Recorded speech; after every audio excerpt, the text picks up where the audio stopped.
Hey guys, I'm Taylor York. I play in Paramore. We're at the Akron Civic Theater in beautiful Ohio, and gonna show you guys some stuff.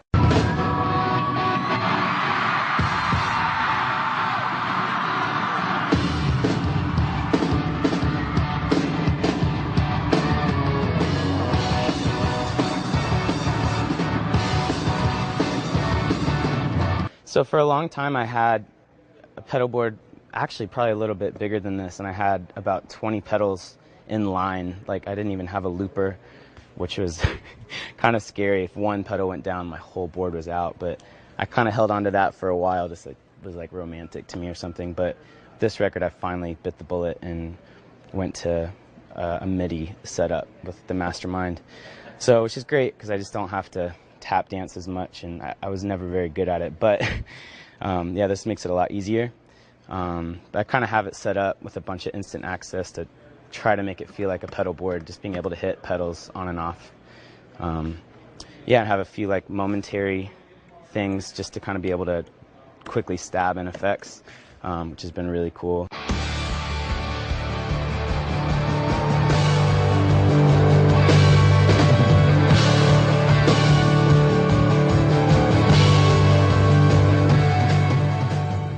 Right now, I've got the Rainbow Machine on. I got that pedal when we recorded our last record, and I used it for one of its like wacky things, you know, and it kind of was, it sounded almost like a car. It was kind of self-oscillating and kind of this big swell thing. And so I didn't realize how usable it was until our drummer, Zach, has a band called Half Noise that I've played with a couple times, and I've kind of found this really cool like slapback, like modulated slapback. It's like pretty subtle, you know, but it just kind of adds some width and dimensions. I use that like all over the place. And then I've got two Rockworks light overdrives. So I've got one of those on as well. And I've got all my amps here, playing two Supro Statesmans, one for my clean, one for my mid gain, and then I have a top hat and plexador for my kind of more gainy overdrive stuff.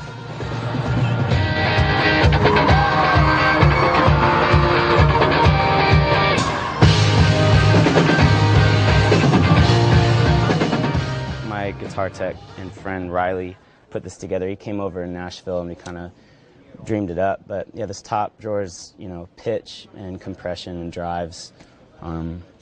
So I've got the tone job, which is actually really rad. I'm just kind of using it for like, just kind of ducking my level down and thinning out certain parts.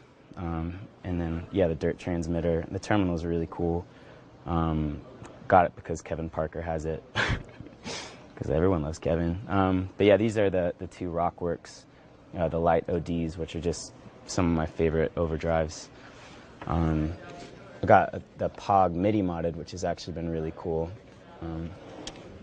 This is like my modulation drawer with the Dimension Cs and the Wazacraft, chorus and vibrato, which is awesome. The vibrato setting on this is so rad.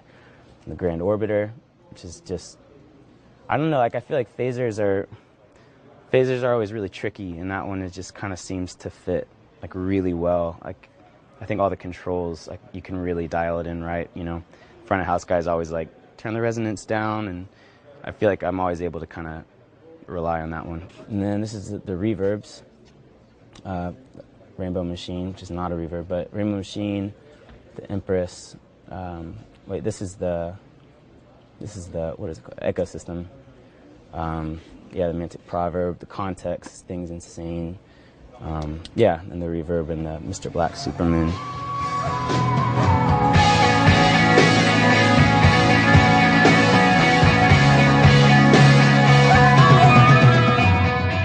I wish that I was a drummer, and I try to play drums, so I always kind of try to get away with having some sort of like auxiliary setup. And I got my 3 Supro cabs, which are awesome.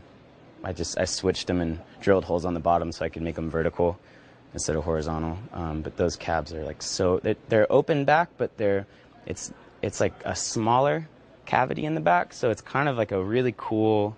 The dimensions of the cabs and then the cavity, like it makes it really interesting. I've never really heard an open back quite like it. So those have been amazing. But I have each one is assigned to a different amp. so I can kind of change out speakers to kind of fit whatever I'm trying to do. Oh yeah, Bilt's, like, they're like my favorite guitars in the world. Bill and Tim are just like, they're just geniuses. They're so awesome and like down to earth, and everything that I throw at them, they just kill it. So I play a lot of Bilts.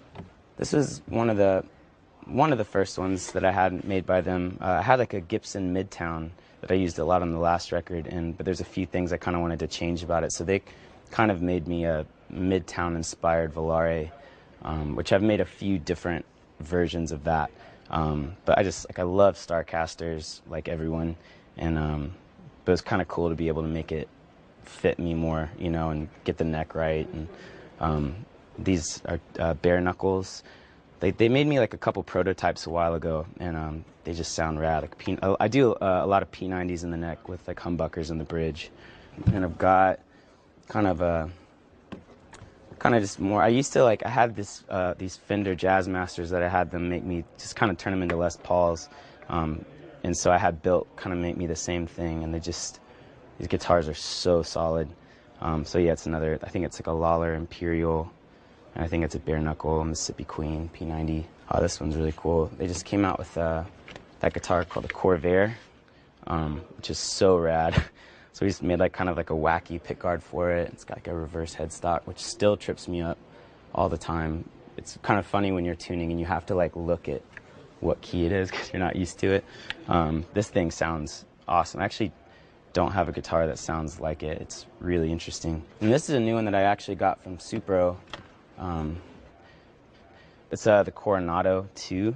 This thing's awesome. Because I think they're single coil pickups. They look like humbuckers, but it just sounds amazing. It's got the wood saddle, which is really interesting. I was really nervous about taking that on the road, but it's held up really well. And this is one I just picked up from Chicago Music Exchange. It's an old Coronado 2, the Wildwood, and like someone painted like some roses on it, which I kind of loved. And I think at some point, I want to know whose guitar it was, because like you can see someone had a decal on it that says Rhinestone Cowboy, which is insane, and I can't figure out where it's from. But yeah, this guitar is amazing.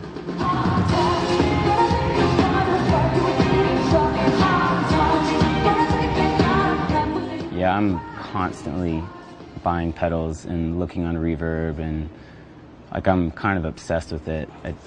I need to start selling things because I just keep acquiring them and they keep stacking up. But yeah, I feel like, you know, pedals don't make something good just because, you know, they sound cool, but it's like they inspire me to do things differently. Yeah, so it's such a big part of what I do and how I create.